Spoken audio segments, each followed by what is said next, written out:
নিজের আশেপাশে এবং সোশ্যাল মিডিয়ায় দেখে আজকাল মনে হয় যে পড়াশোনা করার থেকে অনেক বেটার একটি ফুড স্টল বসানো। আজ মনে হয় যে ফুড স্টল বসানোর জন্য এফএসএসআই এর লাইসেন্সের সাথে সাথে ডিগ্রি থাকাটাও কম্পালসারি। আজ প্রতিটি জায়গায় গ্র্যাজুয়েট এবং পোস্ট গ্র্যাজুয়েট ছেলেমেয়েরা ফুড স্টল দিচ্ছে। এমবিএ চায়ওয়ালার পর তো এই ঢেউ আরও অনেক বেশি হয়ে গেছে। বিটেক ফুচকাওয়ালা, এমবিএ চাওয়ালা, গ্র্যাজুয়েট লস্যিওয়ালা, আর এইরকমই না জানি কত লোক নিজের ফুড স্টল নিয়ে রাস্তায় নেমে পড়েছে। কেউ কেউ নিজের ডিগ্রির কারণে ফেমাস হচ্ছে, কেউ কেউ হাইজিনের কারণে, তো আবার কেউ কেউ নিজের অ্যাক্টিং স্কিলের কারণে। কারণ যাই হোক না কেন, এদের ব্যাপারে শুনে এবং এদের ভিডিওগুলিকে সোশ্যাল মিডিয়ায় দেখে আপনারও হয়তো মনে হয় যে পড়াশোনা করে কী বা হবে, তার থেকে ভালো আমিও একটি দোকান খুলে দিই। কিছু কিছু লোক মনে করে যে এগুলি হলো ওয়েস্ট অফ ডিগ্রি, তো আবার কারো কারো কাছে ইন্সপিরেশন। কথা এখানে শুধু ডিগ্রিধারী ফুড স্টলদের হচ্ছে না, কিছু কিছু স্ট্রিট ভেন্ডার যারা কিনা তাদের স্টাইলের কারণে পরিচিত, এদের প্রভাবও ইয়াং জেনারেশনের মধ্যে প্রচুর মাত্রায় লক্ষ্য করা যাচ্ছে। আর আগামী দিনে এই ইনফ্লুয়েন্স আরও বাড়তে চলেছে।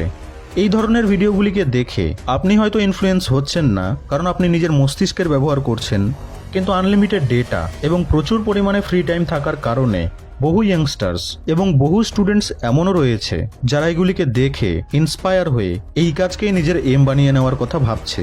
কিন্তু ভাববার বিষয় হলো এই যে তাদেরকে আপনি খারাপ বলুন, ভালো বলুন, ইন্সপায়ারিং বলুন, বাট এদেরকে নিশ্চয়ই কেউ নিজের রোল মডেল বানাতে চাইবে না। আমাদের জেনারেশনে sir APJ Abdul Kalam, Ratan Tata, Elon মাস্কের মতো ইন্সপায়ারিং লোকেরা আমাদের রোল মডেল ছিল, কিন্তু আজকের জেনারেশনের কাছে তা নয়। এবার কারো রোল মডেল যদি এই ধরনের ব্যক্তি হয়, তাহলে আর কী বা বলবো এখানে।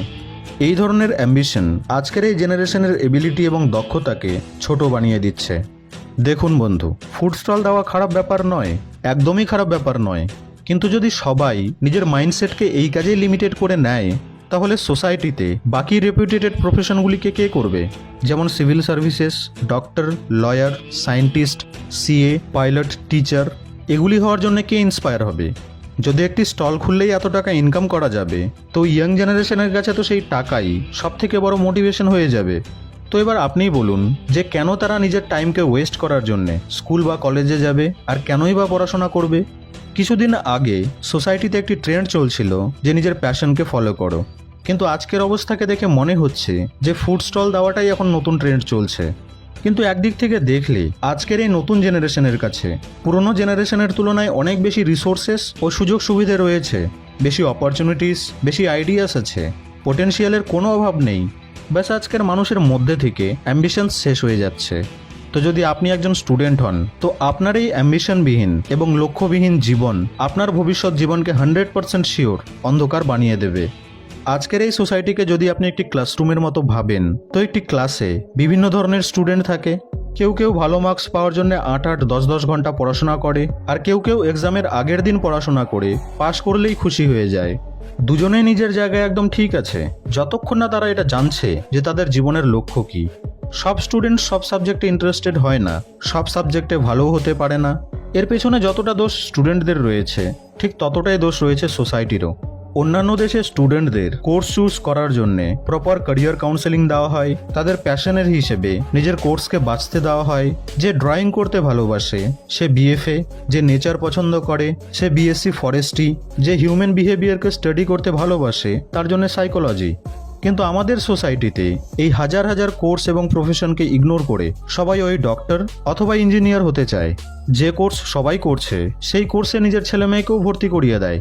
তো যদি আপনি 11th বা 12th-এর একজন স্টুডেন্ট হন, তো যতটা টাইম আপনি নিজের ইনস্টা বা ফেসবুক স্টোরিতে কোনো গানকে চুজ করার জন্য দেন, তার থেকেও বেশি সময় দিন নিজের প্যাশনের হিসেবে কোনো কোর্সকে চুজ করার সময়। এই সামান্য ছোট কাজটি আপনার জীবনকে একটি লক্ষ্য বা উদ্দেশ্যহীন জীবন তৈরি হওয়া থেকে রক্ষা করবে। এবার প্রশ্ন হলো যে অ্যাম্বিশিয়াস কিভাবে হব? তো এর প্রথম নিয়ম হলো এই যে surrounded yourself with ambitious people. ভাবুন তো আপনার রোল মডেল কে? ভেবে নিয়ে কমেন্ট বক্সে আমাকে অবশ্যই জানান। নিজের রোল মডেলকে অনেক ভেবেচিন্তে চুজ করতে হয়। যখন আপনি অ্যাম্বিশিয়াস এবং মোটিভেশনাল লোকেদের আশেপাশে থাকবেন, যখন আপনি তাদেরকে ফলো করবেন, তখন আপনার মধ্যেও এক অ্যাম্বিশন তৈরি হবে। আপনি তাদের কাছ থেকে ইন্সপিরেশন নিয়ে ভালো কিছু, পজিটিভ কিছু করতে পারবেন। দ্বিতীয় হলো এইমস অ্যান্ড গোলস। অ্যাম্বিশিয়াস লোকেরা সবসময় নিজের একটি গোল সেট করে রাখে, যাতে তারা টাইম ম্যানেজমেন্ট ভালোভাবে করতে পারে এবং যেন ফালতু জিনিসে সময় নষ্ট না হয়। থার্ড হলো টেক রিস্ক। অ্যাম্বিশিয়াস লোকেরা রিস্ক নেয়। নিজের ক্ষমতার ওপর বিশ্বাস রেখে রিস্ক নিতে শিখুন। যখন আপনার মধ্যে ডিসিশন মেকিং স্কিলস বাড়তে শুরু করবে, তখন কনফিডেন্স নিজে নিজেই চলে আসবে। প্যারেন্টসের কাছ থেকে অ্যাডভাইস নেওয়া ভালো, কিন্তু নিজের ভালো বোঝার জন্যে নিজের থেকে ভালো অ্যাডভাইজার আর কেউ হয় না। তাই নিজের কমফোর্ট জোন থেকে বেরিয়ে একটু রিস্ক নিতেও শিখুন। Fourth, invest in your self. আপনার দক্ষতা হলো আপনার সবথেকে বড় অস্ত্র, আর এই দক্ষতা তৈরির জন্যে যে সময়ের প্রয়োজন সেটাই হলো আপনার ইনভেস্টমেন্ট। তাই নিজের সময়কে নিজের উপর ইনভেস্ট করুন। অন্যের লাইফস্টাইলকে, অন্যের ভালো মন্দকে দেখার প্রয়োজন নেই। আপনি ব্যাস নিজের চরকায় তেল দিন, নতুন নতুন জিনিস শিখুন। কি শিখবেন? আপনার যা ইচ্ছে। এই দুনিয়ায় শেখার জন্য বহু জিনিস রয়েছে। এবার যদি আপনি ফুড স্টলেই অ্যাম্বিশিয়াস হন, যদি আপনার লক্ষ্য একটি ফুড স্টল দেওয়াই হয়, তো তার জন্যও পরিশ্রম করুন। আর যেমনটা আপনি জানেন যে এই ফিল্ডেও আপনার থেকে বড় বড় ডিগ্রিধারী অলরেডি বসে রয়েছে। তো বন্ধু, আপনার অ্যাম্বিশন কি এবং আপনার রোল মডেল কে, সেটিও কমেন্ট বক্সে আমাকে অবশ্যই জানাবেন। আপনাদের সঙ্গে আবার দেখা হবে নেক্সট ভিডিওতে।